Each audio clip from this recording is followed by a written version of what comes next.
Hello, my dear lovely audience. It's so excitement news because আগামী 16 তারিখের ভিতর সকল ধরনের ভাতা দিয়ে দেওয়ার চেষ্টা করবে। প্রতিবন্ধী ভাতা সহ সকল ভাতা বিভিন্ন সোর্স, বিভিন্ন কন্টেন্ট ক্রিয়েটর এবং বিভিন্ন গ্রুপ থেকে এতটুকু তথ্য নিশ্চিত হওয়া যাচ্ছে। যেহেতু আমি যদি পেরোলের বিষয়টা লক্ষ্য করি, যেখানে পেরোল দেওয়ার লাস্ট ডেট ছিল 3ই মার্চ এবং পেরোল এই চিঠিটা ইস্যু হয়েছে 19শে ফেব্রুয়ারি। সো 19শে ফেব্রুয়ারি যেহেতু ইস্যু হয়েছে আর 19শে ফেব্রুয়ারি ঈদুল আজহা। সো 20ই মার্চ ঈদুল আজহা, এই এক মাসের যত দীর্ঘ সময় ইতিমধ্যে যত পেরোল করা শেষ হয়ে গিয়েছে। আর আপনারা জানেন যে পেরোল হওয়ার পরে বেশ কয়েকটি স্টেপ পার হয়ে তারপরে কিন্তু ভাতা আসে মোবাইল অ্যাকাউন্টে। আমি যদি আপনাদেরকে বিষয়টা আবার একটু দক্ষ করাই, তাহলে আপনারা দেখতে পারবেন যে আমি এখান থেকে যদি প্রতিবন্ধী সেকশনে চলে যাই, তাহলে এখানে সুন্দর করে তারা বিষয়টা উল্লেখ করে দিয়েছে যে পেরোল হবার পরে কি কি বিষয় ফলো আপ করতে হয় এবং কোন কোন টপিকের উপর ভিত্তি করে মোবাইল ফোনে টাকা আসে। এখানে 9 নম্বর পেজে কিন্তু বিষয়টা উল্লেখ করেছে, যা আমি গত ভিডিওতেও আপনাদের জন্য তুলে ধরেছিলাম। তো এখন আবারও তুলে ধরার কারণ হলো আপনার বিষয়টা জানা দরকার, কারণ পেরোল হওয়ার পর অনেকেই হয়তো একটু সমস্যা হতে পারে যে কবে নাগাদ টাকা পাবে এই বিষয়টা জানার জন্য। দেখুন, 3ই মার্চ ছিল শেষ পেরোল হওয়ার ডেট এবং 19শে ফেব্রুয়ারি ছিল এই চিঠিটা ইস্যু হওয়ার। আমি থাম্বনেলে উল্লেখ করেছি যে আগামী 16 তারিখের মধ্যে ইনশাল্লাহ সকল ধরনের ভাতা দিয়ে দিবে।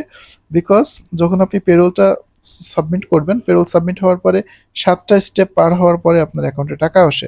প্রথমত উপজেলা সহজ সমস্যা অফিসার কার্যালয় কর্তৃক অধিদপ্তরে প্রেরণ করে। এটা হলো প্রাইমারি স্টেজ, একদম রুট লেভেল থেকে সর্বপ্রথম পেরোল তৈরি করা হয়। এরপর সমাজসেবা অধিদপ্তরে সেটা চলে যায় এবং সেখান থেকে আইবাসে অনুমোদন হয় অর্থ বিভাগে। এরপর যাচাই বাছাই অর্থ বিভাগ হতে সমাজসেবা অধিদপ্তর ডিডিও বরাবর প্রেরণ করে। সমাজসেবা অধিদপ্তর হতে প্রস্তুতকৃত ইবিল সিএফও বরাবর যায়, সিএফও থেকে ইএফটি হয় এবং ইএফটির পর সংশ্লিষ্ট আর্থিক প্রতিষ্ঠানের সেটেলমেন্ট অ্যাকাউন্ট হয়, দেন আর্থিক প্রতিষ্ঠান হতে সুবিধাভোগী হিসাবে অ্যাকাউন্টে স্থানান্তর হয়।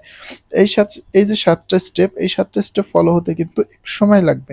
সো এই আপনারা জানেন যে বিগত সময় ধরে আমি কিন্তু ইউটিউবে কন্টেন্ট ক্রিয়েট করতেছি এই টপিকটার উপর। আমি যদি আমার চ্যানেলে ভিডিও আপনাদের দেখেন, প্রতিনিয়ত যারা দেখেন, এখানে দেখতে পারেন ভিডিও সেকশনে গেলে যে প্রচুর পরিমাণে ভিডিও আপলোড করা হয় এই টাকার বিষয় নিয়েই। কারণ আমার লটস অফ এক্সপিরিয়েন্স রয়েছে about that. In previous 6 year I make a video for your audience, for your audience. এবং আমার চ্যানেলটা ক্রিয়েট করা হয়েছে 11 ডিসেম্বর 2020 সালে। আফটার দ্যাট আমি ভিডিও মেক করতেছি জানুয়ারি মাসের প্রায় 11 তারিখ থেকে। আমি যখন এখানে ওল্ডেস্ট দেবো, you can see that it's almost 5 year crossing I we make in video for my channel. That's why আপনারা এখন কথা বিশ্বাস করবেন কিনা আমি জানি না, ইন দ্য প্রিভিয়াস টাইম যখন কোনো বাংলাদেশে অকেশন হয়, এই সকল অকেশনের জন্য ভাতার টাকাগুলো দ্রুত সময়ের মধ্যে চলে আসে।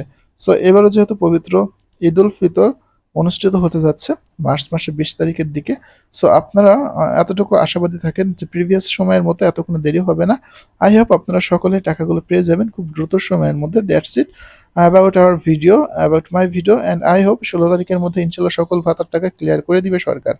আবার না হলেও 1 দিন 2 দিন হয়তো আকপিছ হইতে পারে, 17-18 তারিখে যেতে পারে।